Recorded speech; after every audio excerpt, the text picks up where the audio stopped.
Welcome, everyone. If I could ask you to please take your seats. We need to get started. We have a lot of great content for this evening, and we know that we're the last thing standing between you and dinner. So welcome to this first poster spotlight session of the 2023 San Antonio Breast Cancer Symposium. The title of our session is Less is More, Minimizing Surgical Treatment in Patients with Early-Stage Breast Cancer. So the format will be that we have 4 poster presenters. They'll each have 4 minutes to present their highlights from their posters to you. And then we'll have a discussion of the first 4 posters by Dr. Melissa Pilewskie. Following her discussion, we'll have a short Q&A, and then I'll ask this first group to leave the stage and the second group of poster presenters and our second discussant, Dr. Singh, to come up on the stage. So we'll have to have a quick shift in the middle. So without further ado, we will open this session. The first 4 abstracts are related to management of the axilla, and I'd like to introduce Dr. Cabıoğlu, I probably just messed that up, to start us off with her poster entitled Feasibility and Oncologic Safety of Targeted Axillary Dissection or Sentinel Node Biopsy in Patients with Clinically Node-Positive Disease after Neoadjuvant Chemotherapy in the prospective MF-1803 NEOSENTITURK-study. So thank you.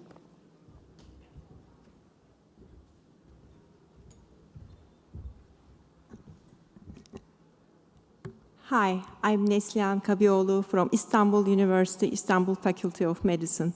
It's my great pleasure to present our work on behalf of the NEOSENTITURK-study group. Previous studies have demonstrated decreased false negative rates with removal of more than 2 sentinel lymph nodes using dual tracer for sentinel lymph node biopsy and by using the targeted axillary dissection techniques in clinically node-positive patients treated with neoadjuvant chemotherapy. The objective of this prospective study is to compare the feasibility and the oncological safety of TAT with sentinel lymph node biopsy in clinically node-positive patients who became clinically node-negative following neoadjuvant chemotherapy. Between February 2019 to January 2023, 976 patients were analyzed in the prospective multicenter non-interventional NeoSentiTurk MF-1803 Breast Health Working Group International Study. Patients with axillary lymph node dissection were excluded in this subgroup analysis. All patients had nodal irradiation. Patients with clinically T1 to T4 and 1 to N3 disease were analyzed in 2 groups, including the sentinel lymph node biopsy group with 620 patients and the TAT group with 356 patients who underwent a sentinel lymph node biopsy with the removal of the marked lymph node. If we look at the results, patients with TAT were more likely to have a clinical T1, T2, and 1 disease and a sentinel lymph node biopsy with dual tracer. Overall, no significant differences could be found in the numbers of lymph nodes removed between TAT and sentinel lymph node biopsy groups with a median sentinel lymph node number of 3 and with a median total lymph node number of 4. However, among those with an axillary PCR, patients with TAT were more likely to have lymph nodes removed compared to those in the sentinel lymph node biopsy group. Furthermore, patients with among those with an axillary residual disease, patients with TAT were found to have decreased lymph node ratio. As expected, patients with axillary residual disease were more likely to have lymph nodes removed compared to those with an axillary PCR. At a median follow-up time of 27 months, no differences could be found in recurrence rates, including the locoregional and axillary recurrences, between TAT and sentinel lymph node biopsy groups and between YPN0 and YPN positive groups. The axillary and regional recurrences were less than 0.5% in each group. In conclusion, our results suggest that TAT may cause unnecessary lymph node removal in patients with an axillary PCR.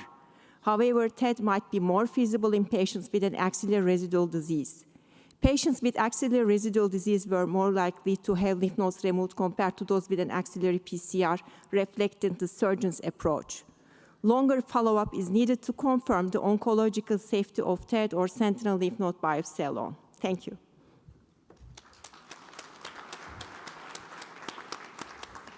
Thank you very much. So this is a little bit like speed dating, but we'll move on now to Dr. Rana, who will present long-term outcomes of sentinel lymph node biopsy following neoadjuvant chemotherapy for initially node-positive breast cancer, a systematic review and meta-analysis.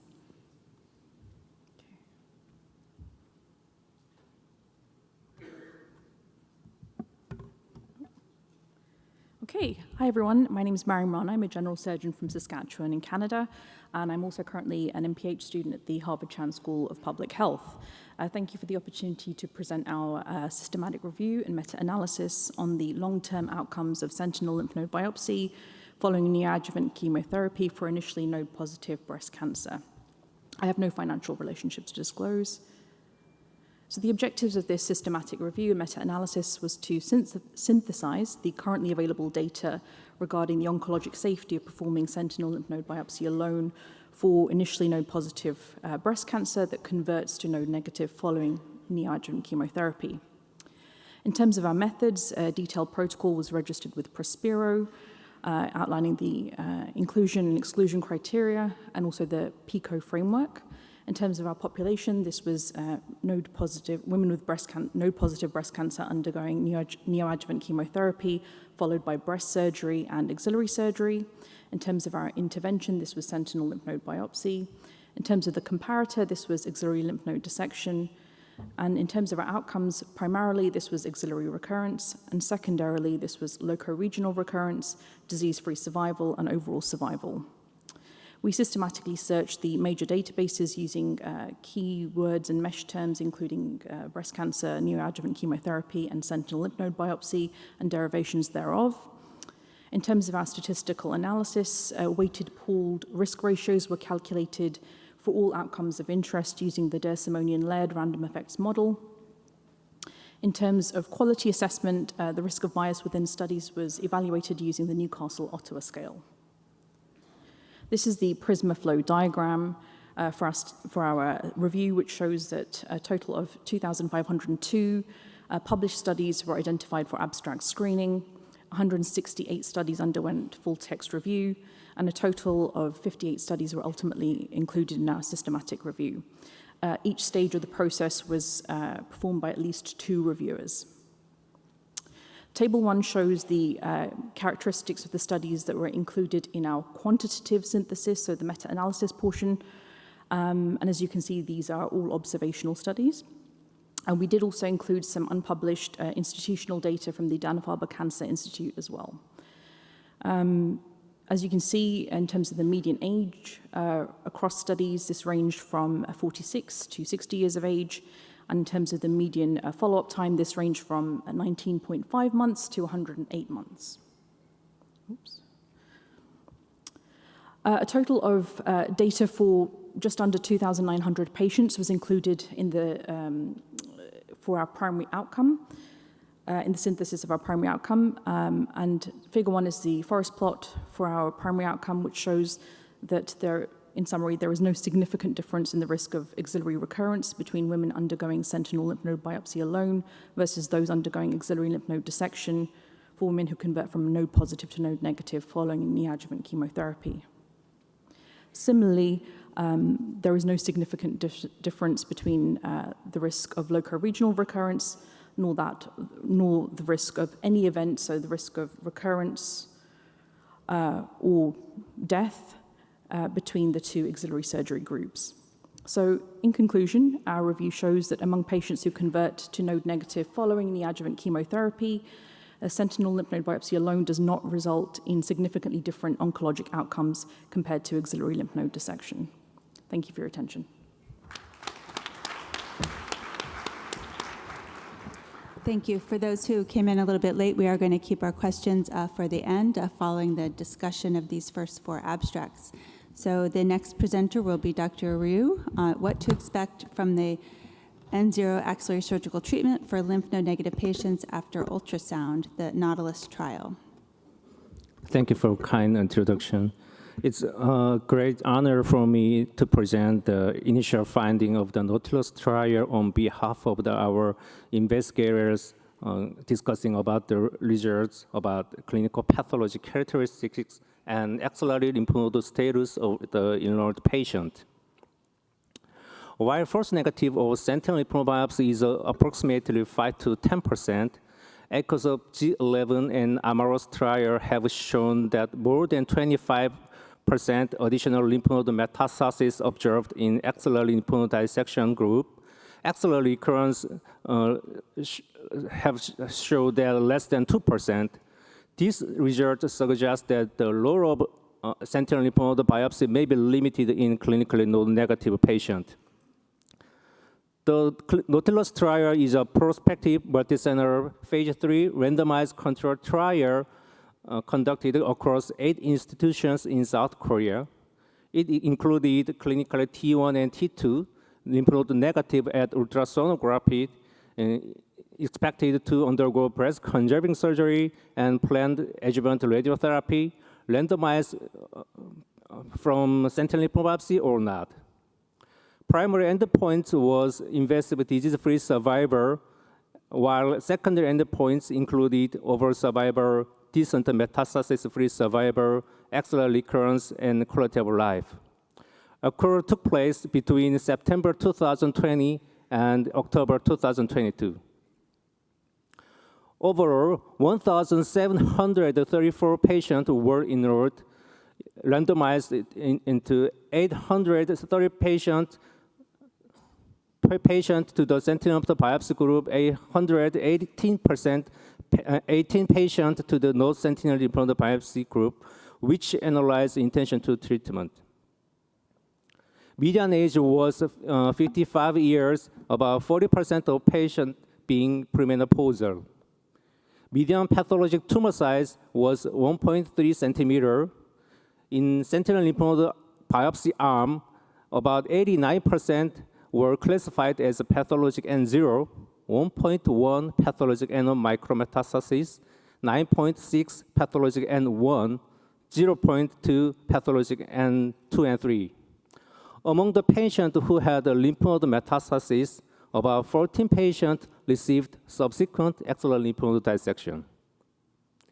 Lymph node positive rate according to clinical tumor size less than 1 centimeter, 7.8%.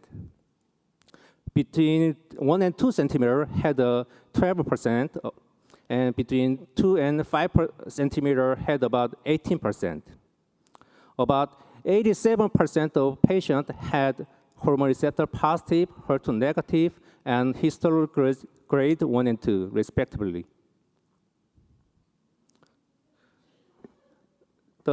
When comparing between NAUTILUS trial and SOUND trial regarding to clinical pathologic characteristics and axillary lymph node status, NAUTILUS trial showed younger age and higher proportion of premenopausal women and larger tumor size, lower false negative rate, and less axillary lymph node dissection in sentinel lymph node biopsy group. The data was locked in October 2027, and the NAUTILUS trial may provide the opportunity of omitting sentinel lymph node biopsy in a younger and larger tumor size population. Thank you for your attention.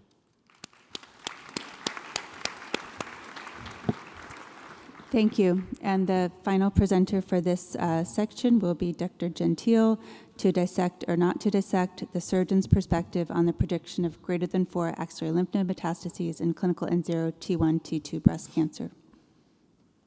Thank you, Professor King, for the nice presentation. I'm very happy to present our study on the perspective on the prediction of 4 or more positive axillary lymph node in clinically node-negative T1, T2 breast cancer patients. So we all know that the escalation of axillary surgery in breast cancer with a positive sentinel lymph nodes challenges the recently established criteria for adjuvant treatment, meaning combination therapy with abemaciclib, endocrine therapy, and chemotherapy in patients with 4 or more positive axillary lymph nodes. So the question still remains as to whether these patients should undergo further axillary lymph node dissection to determine whether 4 or more positive lymph nodes are positive. So the patients in the standard arm meaning patients which were treated with a standard axillary lymph node dissection in the per-protocol population of the SYNODAR-1 clinical trial, and a comparison of the characteristics between patients with 4 or more metastatic lymph nodes versus patients with 1, 2, 3 metastatic lymph nodes was performed. So overall, 403 patients with clinically node-negative T1, T2 breast cancer were randomized to receive axillary lymph node dissection. And of these, 65 and 338 patients presented with 4 or more, or 1, 2, 3 axillary lymph node metastases, respectively. And actually, we found 4 independent variables which were statistically correlated with the presence of 4 or more positive axillary lymph nodes, which are lobular carcinoma compared to the other histology, a grading G3 compared to G1 and G2 tumors, PT2 tumors compared to PT1 tumors, and the strongest correlation between 2 positive sentinel lymph nodes and 4 positive sentinel lymph nodes was the presence of 2 sentinel lymph nodes compared to 1. So our conclusions are that a minority of clinically node-negative T1 and T2 breast cancer patients may be understaged if complete axillary lymph node dissection is not performed. However, we think that the improvements and increasing effectiveness of combination therapies may control and treat the axillary tumor burden left behind, reducing the need for a complete axillary lymph node dissection, as it was already demonstrated by the 3 years SYNODAR-1 outcomes. Although axillary lymph node dissection may still be considered in individual patients presenting with specific risk factors, our suggestion is that routine complete axillary lymph node dissection is not indicated for systemic therapy decision-making in the upfront surgical setting. Thank you for your attention. All right, thank you to all of our 4 presenters. And now Dr. Melissa Pilewskie from the University of Michigan will discuss these abstracts. Thank you. Thank you, Dr. King, for the invitation. Good afternoon, everyone. I will start while I'm waiting for the slides to pop up. But the nidus for all of these presentations is really our ongoing interest to minimize extent of axillary surgery, to reduce side effects of these procedures while still maintaining oncologic outcomes here. And so I'm going to start with the posters that focused on treatment post-neoadjuvant chemotherapy. The change in practice, I would say, was really started by the studies highlighted here that looked at the feasibility and accuracy of a sentinel node biopsy for patients presenting with node-positive disease who are then undergoing surgery following neoadjuvant chemotherapy. And these studies looked at different technical aspects to help reduce the false negative rate. And while they did not present oncologic safety outcomes, there was really a change in practice. And we've seen increasing utilization of sentinel node biopsy alone for patients who achieve a nodal pathologic complete response following neoadjuvant chemotherapy. So looking at the data from the second presentation, that has now summarized the body of retrospective literature looking at a comparison of sentinel node biopsy alone versus axillary lymph node dissection. There's now over 2,500 individuals included here, and I would say adequate follow-up to assess axillary recurrence, as this is typically an early event. And as we have seen, there was no difference in patients managed with sentinel node biopsy alone versus a completion axillary lymph node dissection for those patients who achieved a nodal pathologic complete response following neoadjuvant chemotherapy. So this is nice data that I think supports our current common practice to proceed with axillary surgery de-escalation in this situation. I think one question that arises is whether the technical aspects of the procedure here matter. The list of retrospective studies are quite heterogeneous in terms of location and potentially the technical considerations of patients treated in those studies. And so we do know that in addition to how we map and the number of nodes removed, that retrieval of a clipped or targeted node is another option to reduce the false negative rate. So if we look at the data presented from the NEOSENTITURK-study, these patients were, again, node positive, underwent neoadjuvant chemotherapy, and then went on to receive either a sentinel node biopsy or a targeted axillary dissection. Patients who were node negative or those who had 1 or 2 positive sentinel nodes did not have an axillary lymph node dissection here. And what we see in looking at the data is that there was no difference in the total number or number of sentinel nodes removed with the 2 different surgical procedures. Most of these patients had single agent mapping with blue dye alone, and there was a median of 3 sentinel nodes removed from both cohorts. All of these patients had radiation therapy, and they had a pathologic complete response rate of 40%. And if we look at the outcomes at 27 months, the axillary recurrences here are exceedingly low, and really what we're seeing in all of these modern studies, 0.2 and 0.3%. And in the node-negative patients, really, again, excellent local control.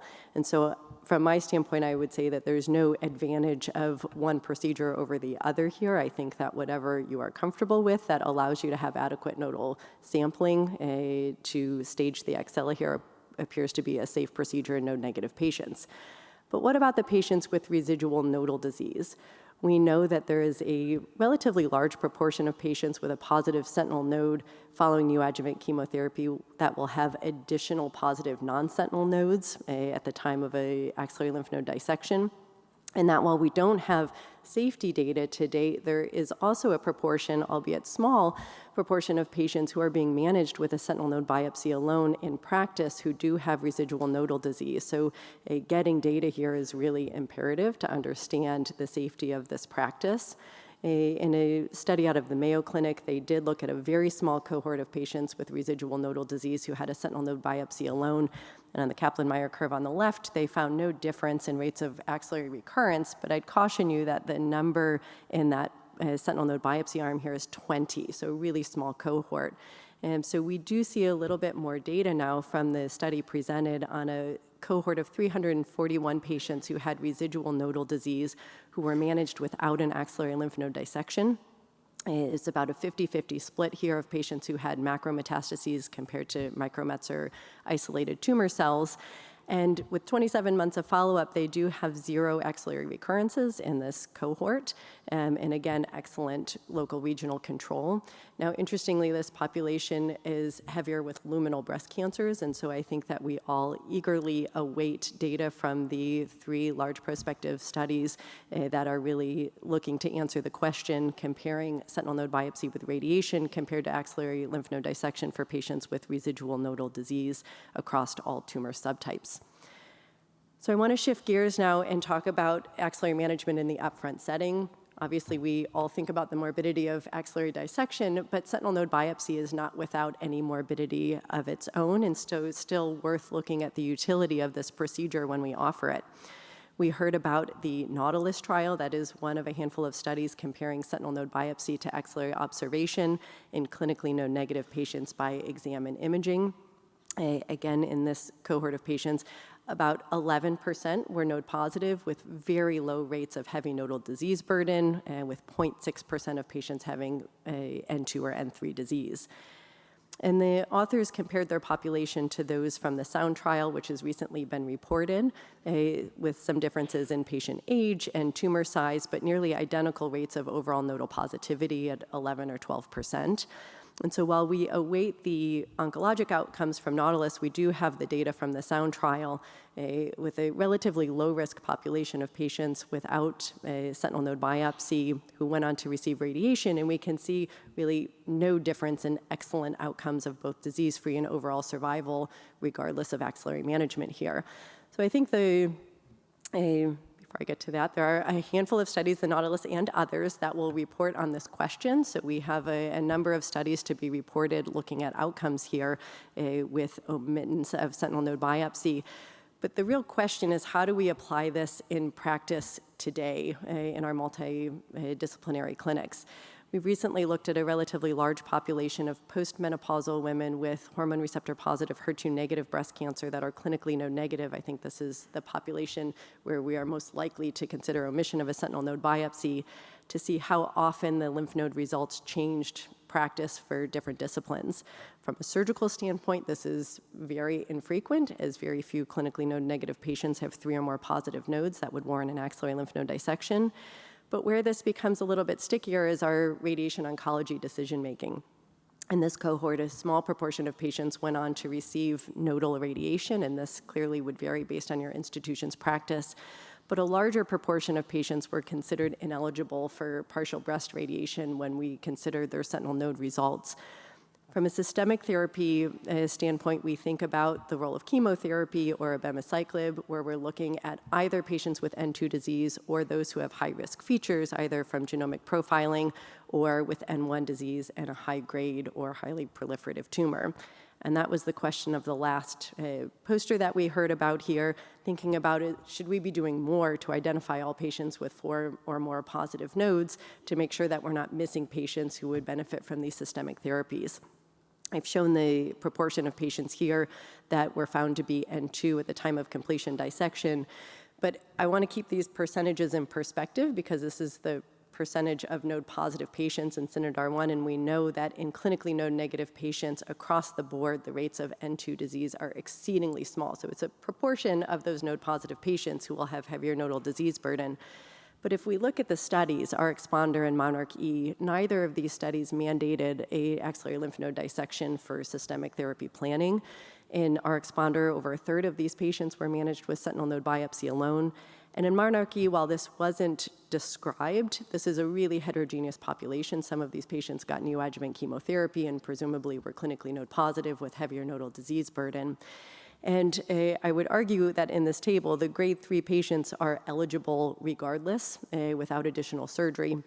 And I don't have it on here because I just read this, but Austin Williams and colleagues also just looked at this question from the National Cancer Database and found that of N1 patients with a positive sentinel node without these other high-risk features, only 13% of patients who went on to have a completion dissection would have had a change in their management. So surgically would have overtreated 87% of those otherwise low-risk patients to add that information. So I agree with the authors here that the risk-benefit ratio doesn't support the routine role of an axillary dissection to evaluate nodal disease burden there. So currently, where do we stand with sentinel node biopsy? I think that this is still meaningful for early-stage patients with triple-negative or HER2-positive disease and premenopausal patients with hormone receptor-positive breast cancer based on current algorithms for chemotherapy. In postmenopausal patients who may be eligible for abemaciclib based on high-grade or Ki-67. So it's really postmenopausal patients with small tumors and low-grade tumors that I think we're considering this de-escalation. And interestingly, those are also the patients who are potentially eligible for de-escalation of radiation therapy. And so this really becomes a patient preference and a true multidisciplinary discussion about how we think about that. But it highlights that our current trials of de-escalation are really discipline specific, and we need to think about how to have overlap for the lowest risk patients here. Thank you. Thank you for that excellent discussion. We have time for one question from the floor before we have to switch our panelists.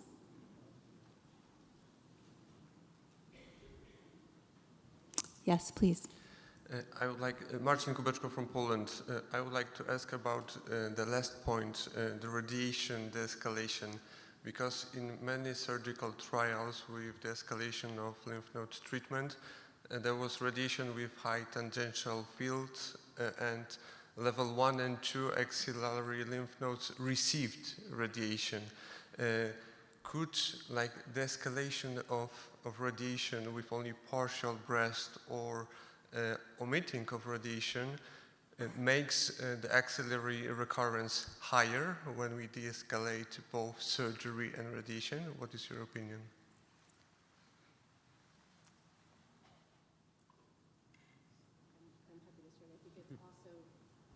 Relevant for the speaker from the NAUTILUS trial.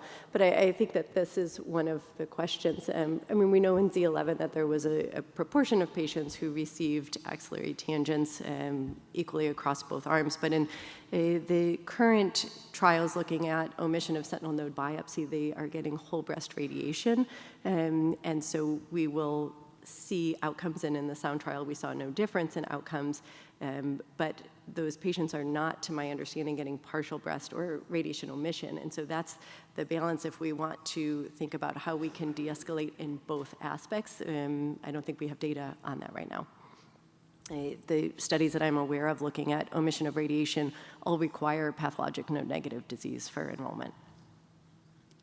Dr. Ryu, anything to add? Anything to add? Okay. Thank you very much to all of our presenters and for the excellent discussion. And I'll now quickly ask the round 2 speed daters to come up to the stage.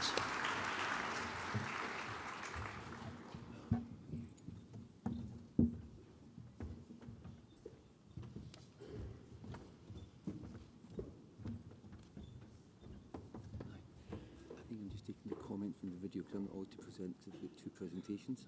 So the video, Mark Sibbing's presenting, but he's not here, so I'm taking the comments.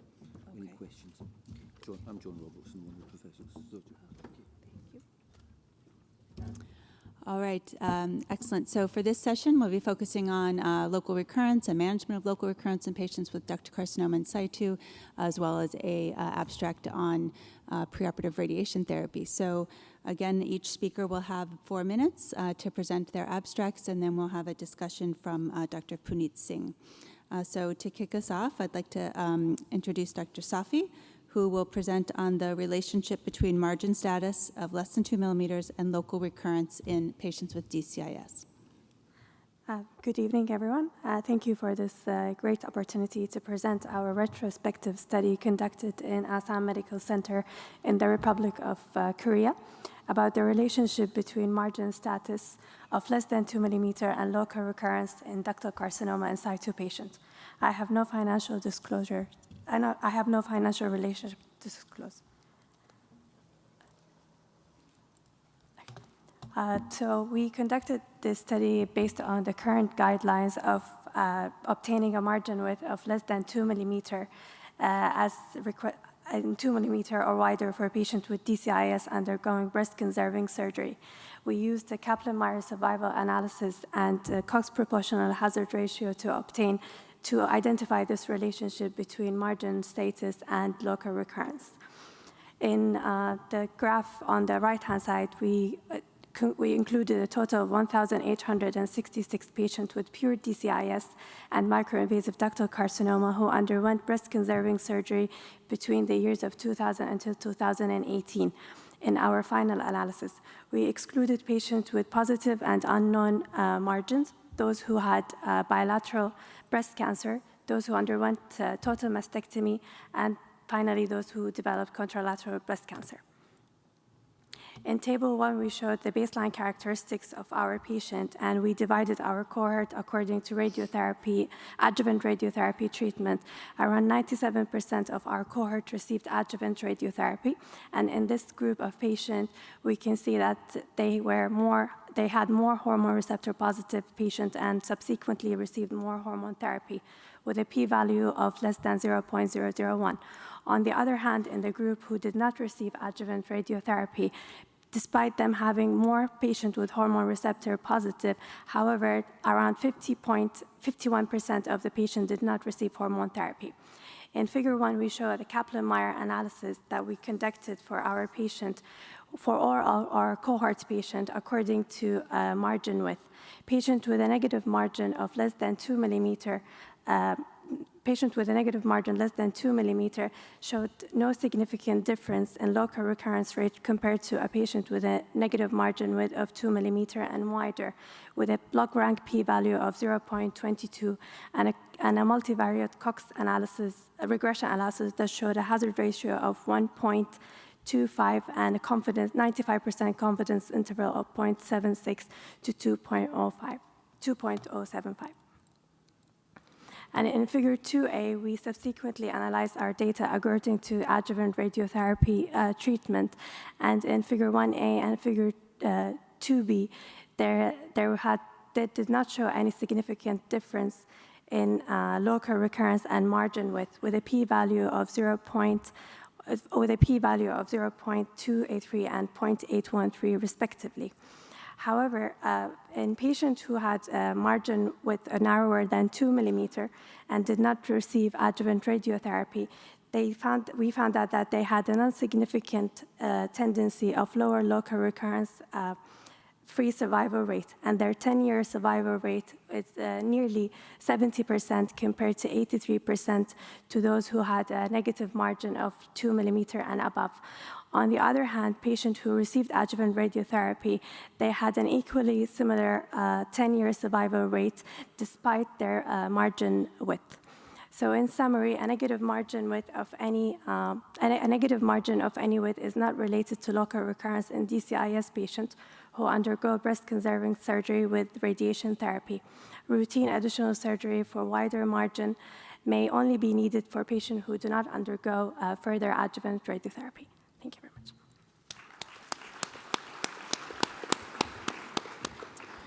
Thank you. Our next presenter will be Dr. Polidoro, presenting on the impact of race and ethnicity on recurrence risk in patients with DCIS treated with breast-conserving surgery. Thank you for the opportunity of presenting our work. I have no disclosures. Differences in outcomes of patients with DCIS by ethnicity and race have not been well studied. Therefore, we aim to compare local recurrence rates in women with DCIS treated with breast-conserving surgery across racial and ethnic groups and identify factors associated with local recurrence. DCIS patients treated with BCS from 1978 to 2016 were identified and grouped by self-reported race and ethnicity. Clinical pathologic features were compared across groups, and association of race and ethnicity and recurrence risk was analyzed using Kaplan-Meier methods, competing risk curves, and multivariable analysis. We included 4,207 cases, out of which 6% were Asian, 9% were Black, 5% were Hispanic, and 80% were white. The median age was 57 years, and 56% underwent radiotherapy, while 26% received endocrine therapy. Asian women were younger, while Black women were older. Black women were more likely to have clinical presentation, and Asian women were less likely to require 3 or more excisions. And the use of radiotherapy was most common among Hispanic women. At a median follow-up of 8.8 years, there were 602 local recurrence events. 52% were DCIS and 47% were invasive. The overall 10-year local recurrence rate was 15%, and it was significantly higher in the group of patients who did not receive radiotherapy, even though those who did had more high-risk factors. In the analysis of local recurrence by race and ethnicity, there was a significantly higher 10-year local recurrence rate in Black women, with a 25% compared with 15% for Hispanic, 13% for white women, and 11% for Asian, with a P of 0.027. When stratified by the use of radiotherapy, Black women remain with a significant higher 10-year local recurrence rate than the other groups, but no differences were seen in the group of patients who did not receive radiotherapy, only those who did receive radiotherapy, only those who did not receive. Factors that were significant on univariate analysis were included in our multivariable model, and we found that Black women had a significantly higher risk of local recurrence with a hazard ratio of 1.48, with a P of 0.1. Furthermore, we found that older age radiological presentation, margins equal or over 2 millimeters, and the use of endocrine or radiotherapy was associated with lower rates of local recurrence. In conclusion, Black women with DCIS had a significantly higher rate of local recurrence after breast-conserving surgery, even after adjusting for known clinical pathologic and treatment risk factors. And we believe that those differences in local recurrence rates by racial and ethnic groups should be considered in the decisions regarding adjuvant therapy. Thank you.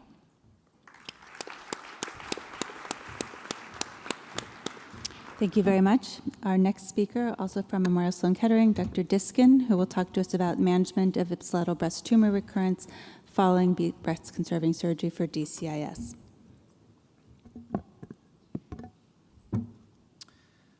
Good evening. Thank you for the opportunity to present. I have no disclosures. Breast-conserving surgery is well established for the management of ductal carcinoma in situ, or DCIS. However, neither randomized trials nor guidelines address the management of ipsilateral breast tumor recurrence, or IBTR, following breast-conserving surgery for DCIS.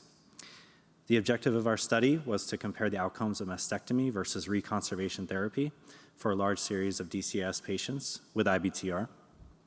Women treated with breast-conserving surgery for DCIS at Memorial Sloan Kettering who developed an IBTR as a first event were identified.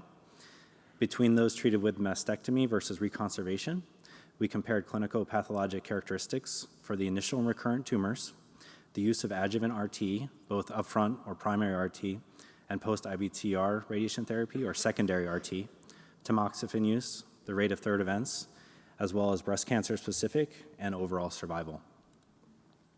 From our service database of 3,001 patients who were treated with breast-conserving surgery for DCIS between the years of 1978 and 2010, we identified 383 patients who developed an IBTR as a first event. They were treated between the years of 1983 and 2023.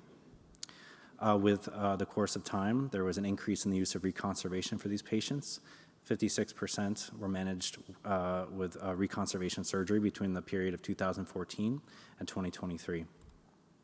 With regard to clinical characteristics of initial DCIS stratified by the operation or management of the IBTR, we found that those patients managed with mastectomy had higher rates of necrosis and chematopathology on initial pathology for their DCIS and higher rates of endocrine therapy. With regard to clinical characteristics of the IBTR stratified by operation or management of IBTR, we found no difference between patients managed with mastectomy or reconservation in terms of disease-free interval, invasive or in situ pathology, or endocrine therapy. Patients managed with reconservation did have a higher level of radiation therapy for the IBTR. We also looked at the use of primary and secondary radiation for patients managed with reconservation or mastectomy. For those patients managed with reconservation, we found that 41.3% of patients had neither primary or secondary RT. For those patients managed with mastectomy, a total of 8.5% had secondary RT. Local regional recurrence after reconservation was lowest amongst patients who received both primary and secondary RT. We found higher levels among patients who received no secondary radiation. We looked at breast cancer-specific survival and overall survival for patients managed with mastectomy and reconservation for their IBTR. With a median follow-up of 5.1 years, we found no difference in breast cancer-specific survival or overall survival. We did, however, find local regional recurrence rates following IBTR treatment were somewhat higher in the reconservation group at 16.1%. Sorry, but I wanted to point out that breast cancer-specific survival and overall survival was unchanged. So in conclusion, our data show that for women with isolated IBTR following breast-conserving surgery for DCIS and treated by mastectomy versus reconservation, treatment with mastectomy was associated with less favorable initial pathology and more frequent use of primary RT. Re-recurrence was more frequent with reconservation. However, breast cancer-specific survival and overall survival were comparable, which suggests a wider role for reconservation and further study of the relationship between secondary RT and the rate of third breast events. Thank you.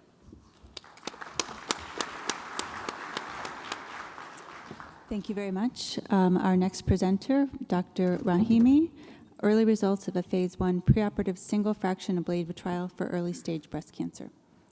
Thank you for this opportunity to present our data.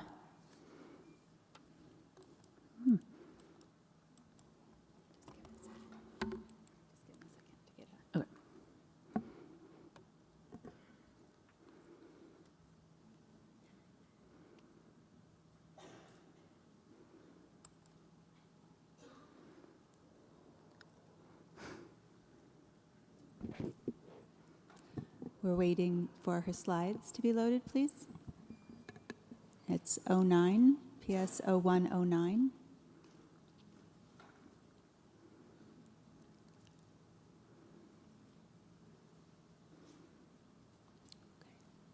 Go ahead. Just go ahead. Is there anyone that can help us here?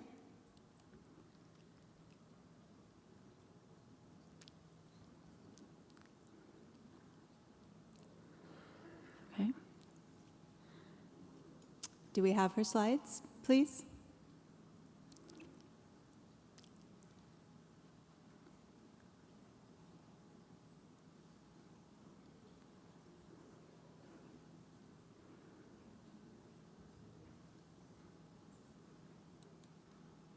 Okay.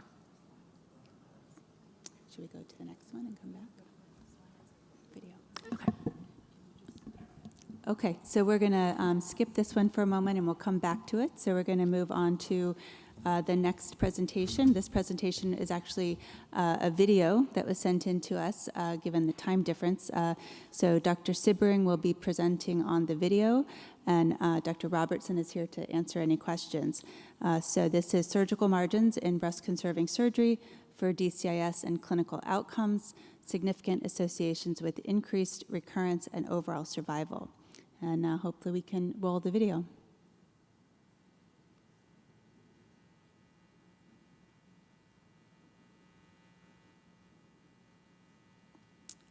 No, we need some sound. Carcinoma in situ treated with breast-conserving surgery. In the United States, the consensus view has been to adopt a minimum margin width of 2 millimeters. In the United Kingdom, in 2016, the Association of Breast Surgery recommended a minimum margin width of 1 millimeter. Our aim was to assess whether there is an association between surgical margin width and time to recurrence, using retrospective histological margin data from routinely collected data sets available in the UK. The audit included a consecutive series of patients aged over 18 years with a new diagnosis of DCIS alone, all detected via the NHS breast screening programme between 2003 and 2014. Primary treatment included breast-conserving surgery and with recorded minimum histological margin width. Exclusions included a prior history of DCIS or invasive breast cancer. Cancer registry, breast screening audit, and Sloan Project data sets were used to identify patients and provide the required data. During the study period, 17,260 women were identified. The primary endpoints were time to recurrence, local or distant. Overall survival was a secondary endpoint. The minimum follow-up was 5 years, and the median was 8.2 years. Overall, 81% of patients had a single breast-conserving operation. Those with the final margin status of tumour on ink, or not stated or unknown, were excluded from the analyses. For those with clear margins, the margin widths were divided into 1 millimetre increments, and in 70%, the final margin width was 3 millimetres or greater. 54% of the tumours were high grade, 69% of the tumours were 2 centimetres or less in size, 59% of the patients were known to have received whole breast irradiation. After multivariable adjustment and using inverse probability weighting, a significantly shorter time to recurrence was observed for patients with surgical margin widths that were less than 1 millimetre versus greater or equal to 1 millimetre, less than 2 millimetres versus greater or equal to 2 millimetres, and between 1 and 2 millimetres versus greater or equal to 2 millimetres. Models also showed that the risk of recurrence increased significantly as the number of breast-conserving surgery operations increased. Overall survival was significantly better for surgical margin widths greater or equal to 2 millimetres versus both those less than 2 millimetres and those between 1 and 2 millimetres. In conclusion, patients with DCIS with histological margins of less than 2 millimetres adjusted for other clinical factors have significantly worse time to recurrence and overall survival rates compared to margins greater or equal to 2 millimetres. The increased annual event rate is consistent out to 14 years. There is an increased risk of recurrence with increasing number of breast-conserving surgery operations. The majority, 78% of recurrences, were invasive breast cancers, with the annual risk remaining constant at 1.1% per annum over the follow-up period. These findings are important for the treatment of patients with DCIS. We would like to acknowledge the patients who agreed for their data to be used, our funding sources, and the staff maintaining the data sources used in the study. Thank you.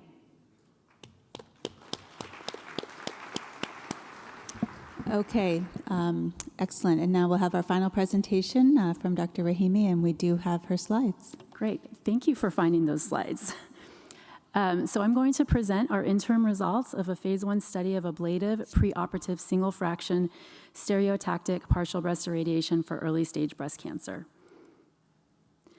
So the schema of our trial was essentially patients that had clinical T1 to T2 less than 3 centimeters, N0, ER positive, HER2 negative breast cancer were eligible for this study. All patients had a mammogram, MRI, ultrasound, and clip placement, and were basically put into a dose escalation, one of 3 cohorts of 30, 34, or 38 gray in a single fraction.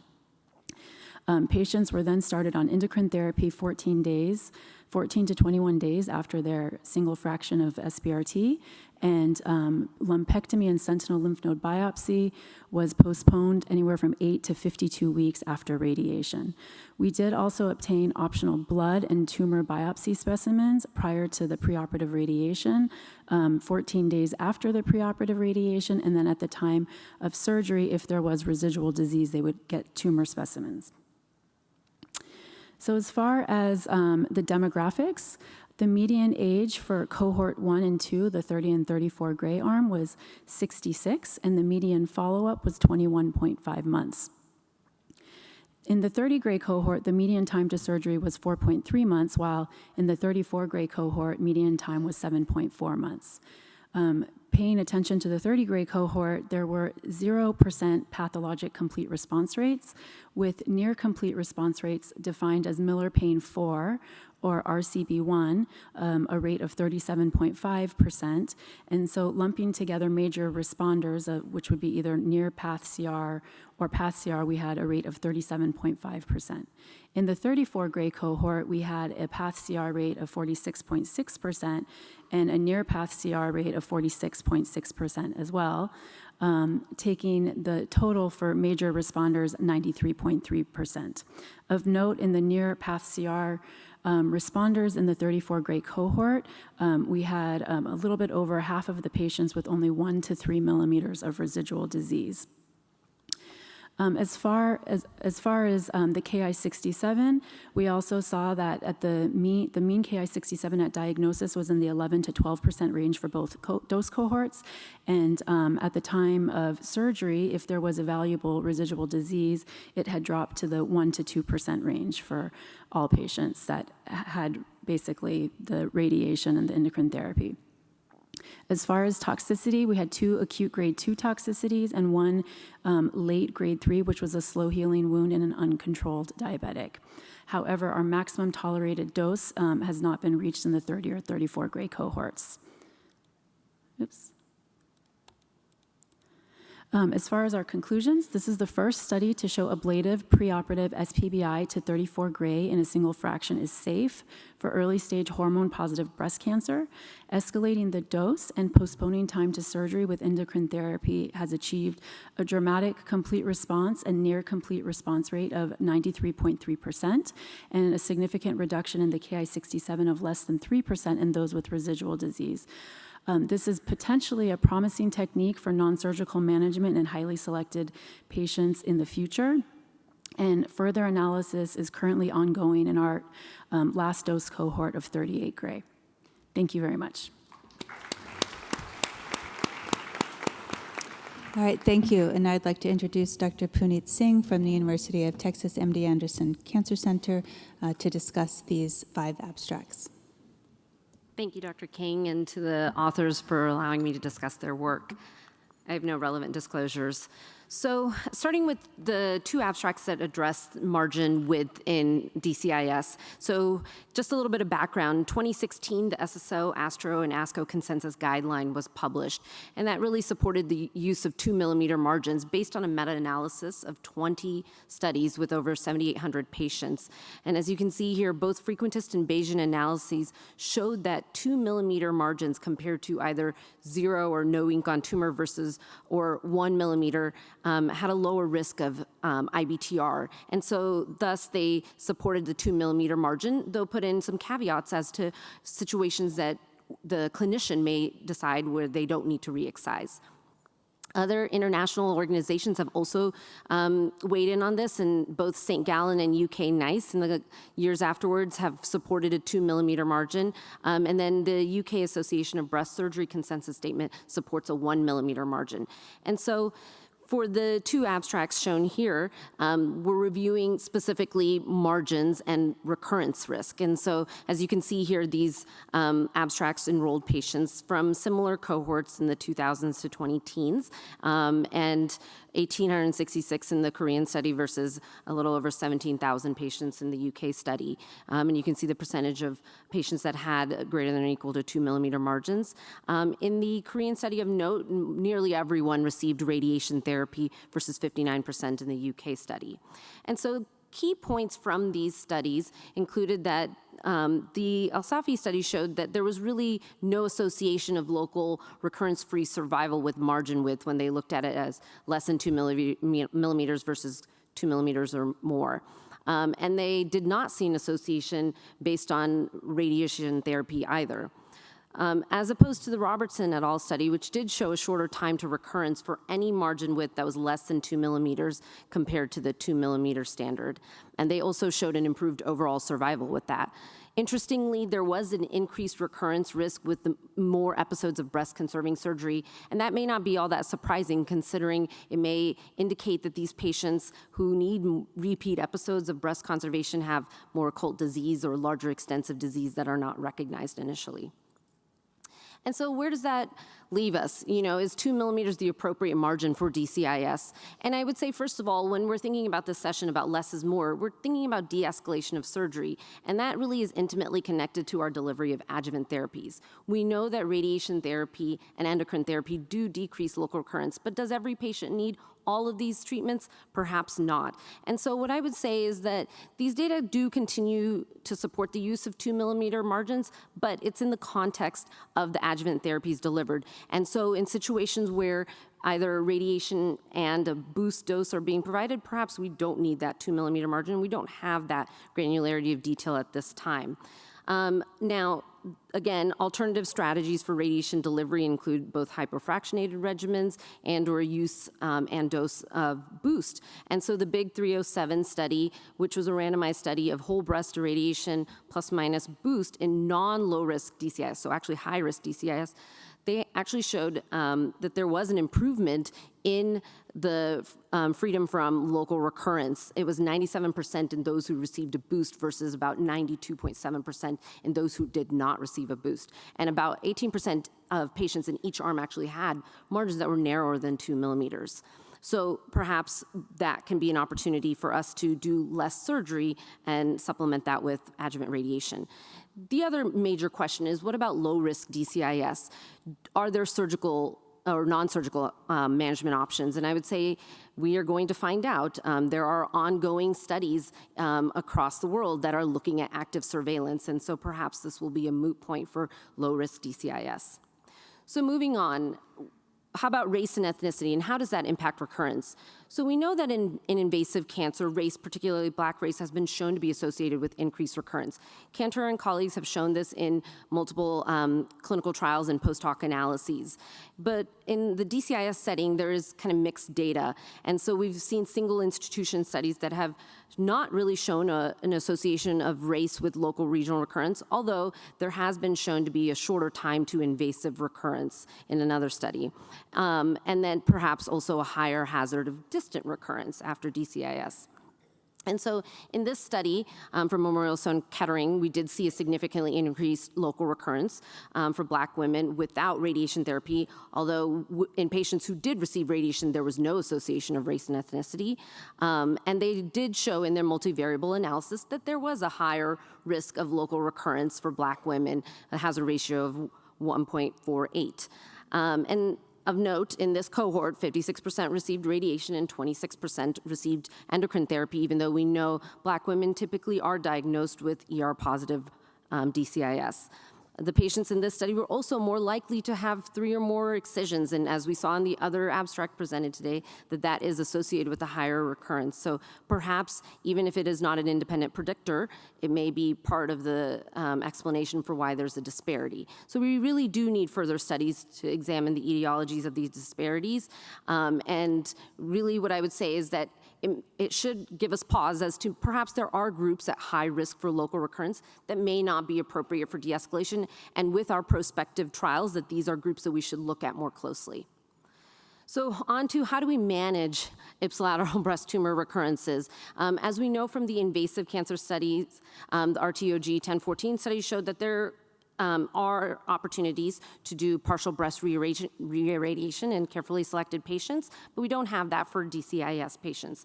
And so in this abstract from Memorial Sloan Kettering as well, we had 383 patients who about 50-50 split between mastectomy and reconservation, although that did increase over time. And of note, only 21% of the reconservation group had primary radiation. They did show a higher local recurrence risk in that group, but then there was no difference in breast cancer-specific survival or overall survival. And so I think that shows that there is possibility of doing this safely in select patients. And it may be useful for patients who haven't received radiation in the past, or it's been a long enough interval. And I really think the key is here shared decision-making, as some patients may not want to accept a higher risk of recurrence, even if there is no survival difference. And finally, de-escalating surgery in early-stage breast cancer. You know, this has been the cornerstone of treatment. However, we may have opportunities to de-escalate or minimize surgery, and we know patients are interested in this. And so there has been a single-arm Dutch study of 36 patients that showed a single dose of preoperative radiation resulted in PCR rates of 42% and no local recurrences at a median 21 months.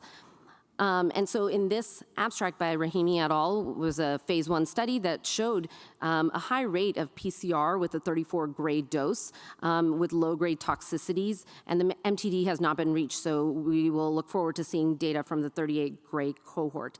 And so what I would say is that this is important data that's showing us early safety and efficacy of this option, but we do need to think about how we give endocrine therapy, what is the optimal duration of that, and then if we're really going to think about omitting surgery, how do we predict PCR really with a more non-invasive or minimally invasive manner? And there are ongoing studies here that are looking at this question. So thank you.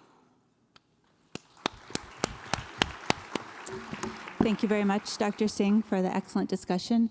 In the interest of time, we are going to have to wrap up. Sorry about the technical difficulties.